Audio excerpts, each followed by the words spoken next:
हमें इस वक्त पैनल में ज्वाइन कर रहे हैं सीनियर सहाफ़ी तज्ज़ियाकार शहबाज राना साहब and one of the most credible voices हमारे क्रेडिबल एक फाइनेंशियल रिपोर्टर हैं पाकिस्तान के। अस्सलाम वालेकुम शहबाज राना साहब, thank you so much for joining अस। और हमारे साथ इस वक्त पैनल में मौजूद हैं सीनियर इकोनॉमिस्ट अमार हबीब खान साहब। अमार साहब अस्सलाम वालेकुम, बहुत शुक्रिया आपका भी वक्त निकालने के लिए। अमार साहब, आई वुड रिक्वेस्ट यू कि सबसे पहले मैं शुरू करना चाहूँगी शहबाज राना साहब से ही।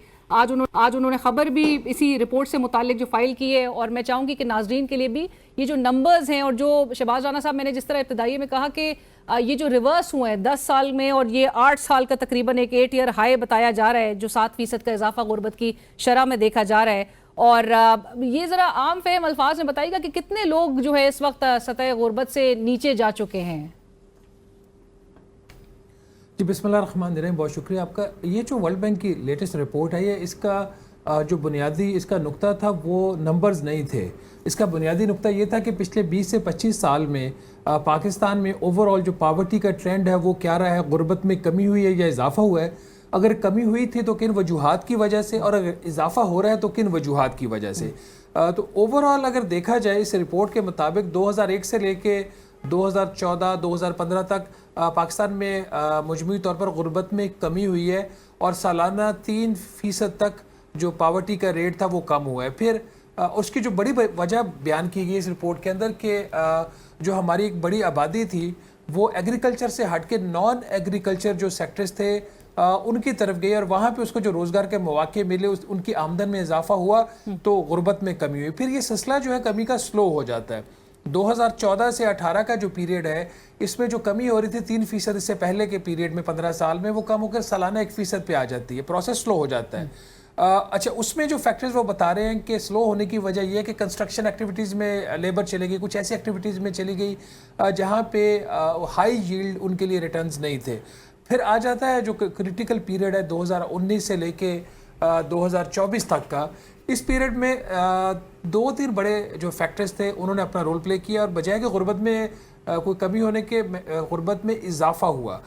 इसमें एक तो ये कि आपको याद होगा जब 2018 की IMF PTA की गवर्नमेंट आई, उसमें आते ही IMF के प्रोग्राम में भी उनको 5-6 माह के बाद जाना पड़ा और बहुत सारे ऐसे मुश्किल फैसले करने पड़े। वही फैसले 2022 में भी करने पड़े। फिर 2020 में 19-20 में कोविड आ गया, फिर 2022 के फ्लड्स आ गए।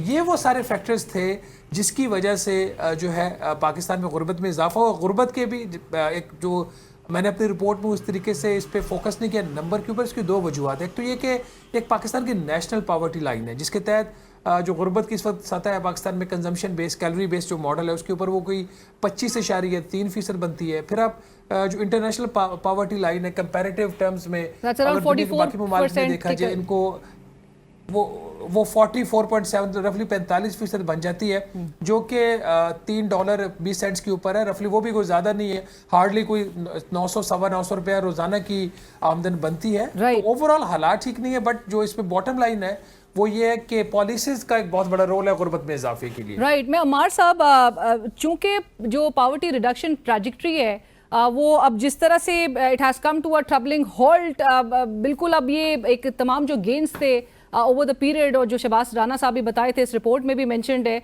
वो अब रिवर्स होते हुए वो गेन्स नज़र आ रहे हैं। इस वक्त जो फ्लड का सिनेरियो है जहाँ पर हम तकरीबन हमें बताया जा रहा है कि 25 लाख एकड़ जो ज़राई रकबा है एग्रीकल्चरल लैंड वो सिवियरली अफेक्टेड नज़र आता है। और फिर अब ये जो एग्रीकल्चरल लॉसेज हैं सर, ये हमारी इकोनॉमिक आउटलुक को कितना मजीद डाउनग्रेड करते हुए दिखाई दे रहे हैं?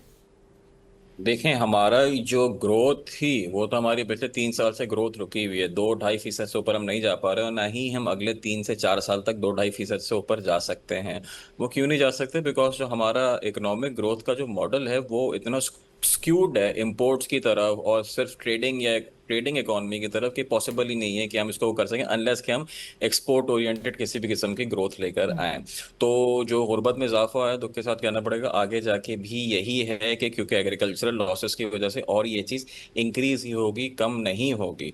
इनकम्स जो हैं ओवरऑल पिछले 4-5 साल से वो कम हुई हैं, आगे जाके और कम होंगी। वो इसलिए हो रहा है क्योंकि कोई भी जो है यहाँ पे सन्नतकारी नहीं हो रही है और ना ही किसी किस्म की कोई इन्वेस्टमेंट हो रही है। इन्वेस्टमेंट क्यों नहीं हो रही है इसको आप जो है डायरेक्टली टैक्सेस और इन सारी चीज़ों से लिंक कर सकते हैं कि जो भी अगर इन्वेस्ट करने जाता है, कोई चीज़ प्रोड्यूस करने जाता है, वो टैक्स रेट उस पर इतना ज़्यादा है कि वो बारे में ही नहीं है वो किसी भी किस्म की चीज़ में इन्वेस्ट करें, कुछ भी आप यहाँ पे प्रोड्यूस करें। तो एक कंप्लीट, जैसे कहते हैं, एक इकोनॉमिक जो मॉडल है उसको रिवैम्प करने की ज़रूरत है। जैसे पहले चलता है, आगे इस तरह नहीं चल सकता, और अगर इसी तरह स्लो ग्रोथ चलती रही तो गुर्बत उससे और बढ़ेगी ही, कम नहीं होगी। और अमार साहब ये भी जरूर बताइएगा कि चूंकि और जो प्रीवियस ईयर्स की जहां पर आप भी उस पर रोशनी डाल रहे हैं, ये जो एक बैगेज हम कैरी फॉरवर्ड कर रहे हैं of bad performance and under performance, ये कितना हर्ट कर रहा है? बेसिकली यही है कि उन सब चीज़ों को रेक्टिफाई करने के लिए कोई ऐसी कोहेरेंट पॉलिसी नहीं है। फॉर एग्जांपल अगर एलएसएम की बात करते हैं, एलएसएम के जो नंबर है आज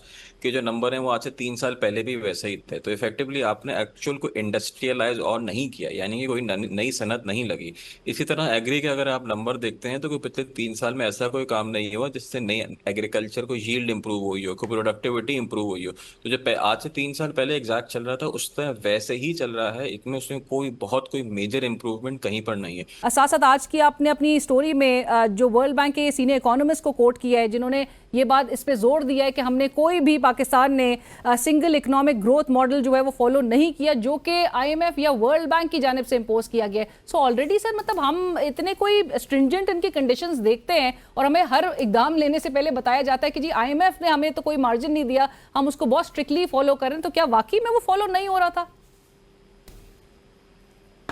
ये दो चीज़ें, एक तो खैर आपने जो फ्लड्स की बात की है, आईएमएफ पाकिस्तान को उतनी ही स्पेस देगा फ्लड्स के हवाले से जितना हम ये साबित कर सकेंगे विद क्रेडिबल नंबर्स और एविडेंस कि हमारा जो नुकसान हुआ, और उस नुकसान होना एक तरफ, और फिर उस नुकसान को किसी वफाकी या सूबाई हुकूमत ने अपने बजट से उसको नुकसान को कॉम्पनसेट किया हो, तो उस हद तक तो शायद आईएमएफ आपको रिलीफ देने के लिए तैयार होगा।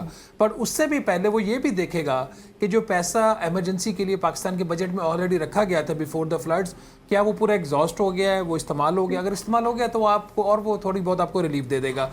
तो आईएमएफ की रिलीफ जो है फ्लड से रिलेटेड, बजट के जो अहदाफ हैं, जो प्रोग्राम के जो अहदाफ हैं, वो डायरेक्टली लिंक्ड है। हम कितना उसको एविडेंस बेस्ड उनको साबित कर सकते हैं। दूसरी, देखिए, ये जो बात आपने की है ना कि इनका किरदार क्या है इंटरनेशनल फाइनेंशियल इंस्टीट्यूशंस का, हमारा भी साहब भी चूँकि इनका भी वास्ता पड़ता है इन लोगों से और इन एजेंसीज के साथ, ये भी आपको बता सकेंगे बेहतर। मुझे 20 साल में मैंने देखा है कि पाकिस्तान का हर जो गैर मुल्की कर्जा है जो हमने लिया हुआ है वर्ल्ड बैंक से, एडीबी से, आईएमएफ से, जो उसके हम पॉलिसी मैट्रिक्स देखते हैं, उसके अंदर ये तीनों इदारे घुसे हुए होते हैं। कोई एक चीज़ जो होती है गवर्नमेंट के कंट्रोल में नहीं। तो कुछ तो खैर हुकूमतें अपनी मर्जी से भी चीज़ें डलवाती हैं, जो पॉलिटिकल रीजंस की वजह से खुद नहीं कर सकते तो आईएमएफ या वर्ल्ड बैंक का कंधा इस्तेमाल कर देते हैं। ज़्यादातर चीज़ें उस तरफ से भी आ रही होती हैं। तो वर्ल्ड बैंक का, आईएमएफ का बड़ा बराह रास्त किरदार है पाकिस्तान में। इस वक्त जो महंगाई की सूरत हाल है पाकिस्तान में, जो गुर्बत की सूरत हाल है पाकिस्तान में, जो इनकम इनइक्वालिटी की सूरत हाल है। अब अगर वर्ल्ड बैंक के जो सीनियर इकोनॉमिस्ट है तोबाइस हक, अगर वो ये बात कहते हैं कि नहीं जी हमारा तो कोई किरदार नहीं है, वो ऐसी बात नहीं है। They are responsible to a greater degree. क्या सिर्फ वही जिम्मेदार हैं, हमारी हुकूमतें जिम्मेदार नहीं है? ये बात भी गलत होगी। जहाँ तक इकोनॉमिक ग्रोथ मॉडल की बात है, अब इस वक्त आप सूरत हाल देखें, इफेक्टिवली पाकिस्तान में जो इकोनॉमिक प्लान इंप्लीमेंट हो रहा है वो आईएमएफ वाला हो रहा है। जो वर्ल्ड बैंक का है और आईएमएफ, ये एक ही पेज के ऊपर होते हैं। उसके बाद उड़ान पाकिस्तान के नाम से भी एक प्लान लॉन्च हुआ, खुद प्राइम मिनिस्टर ने किया है, जो प्लानिंग कमीशन का प्लान है। फिर एक स्टीफन डर्कन का इकोनॉमिक ग्रोथ का प्लान है। उसके बाद कोई राइट लेफ्ट से कोई छोटा मोटा, कोई भी मैकेंजी आपको एडवाइस कर रहा होता है, कभी कोई और कर रहा होता है। तो ये मल्टीपल जो स्ट्रीम्स चल रही होती हैं प्लानिंग की, ये अंडरमाइन करती हैं किसी भी एक प्लान को। बट ओवरऑर्चिंग जो अगर एक अम्ब्रेला प्लान है वो आईएमएफ का ही प्लान है। अमार साहब, would you agree in international financial institutions का कितना ही कोई किरदार है इस वक्त जो पाकिस्तान की इस मईशत की हालत नज़र आ रही है, और जो हमें इस वक्त भी रिकमेंडेशंस में बताया जा रहा है कि हमें जो कॉम्प्रिहेंसिव स्ट्रक्चरल रिफॉर्म्स लेने की ज़रूरत है, वो ऑब्स्टिकल्स क्या है जो हम नहीं ले पा रहे? मैं शहबाज भाई से 100% अग्री करूंगा एक्चुअली इस बात पे। बेसिकली देखिए, इंटरनेशनल फाइनेंशियल इंस्टीट्यूशन में होता क्या है, they do not have the interest of the country as a priority. ठीक है, उनका होता है कि जी ये टारगेट है, ये हमें टारगेट इस तरह मीट करना है, फंडिंग जैसे तैसे हो जाए, पैसे जहाँ भी जाएं, that is not a serious concern. वो एक नौकरियों की चल रही होती हैं, that's a different story all together. और वो एक, मैं हमेशा कहता हूँ, कुकी कटर मॉडल होता है। वो कहते हैं कि जी ये अगर चीज़ दुनिया के 15 मुल्कों में चल चुकी है तो 16वें मुल्क में भी चल जाती है। हर किसी की, हर मुल्क की, इवन एक मुल्क में भी 15 जगहें होती हैं, उनकी जो डायनामिक्स होते हैं, जो स्ट्रक्चर होते हैं, वो डिफरेंट होते हैं। अभी कुकी कटर मॉडल नहीं चला सकते, बट आईएफआईएस जो होते हैं दे कॉन्स्टेंटली पुश फॉर दिस कि जी यही चीज चलेगी, और उससे वो चीज नहीं चल पाती और फिर आउटकम भी वो नहीं आ पाते बहुत सारे। तो मैं फुली एग्री करूंगा शहबाज भाई से कि largely we can not say कि G IFIS are not involve in this. बहुत सारी चीजें ऐसी हुई हैं जो कि अगर थोड़ा डिफरेंट तरीके से हो जाती हैं तो शायद आउटकम उसके बेहतर होते हैं। भाई अमर साहब, अभी मौजूदा सिनारियो में हम आईएमएफ से किन किन एरियाज में रिलीफ हमें मांगना पड़ सकता है, और क्या आईएमएफ से एक्सपेक्ट किया जा सकता है कि वो फ्लेक्सिबिलिटी का मुजाहरा करेगा?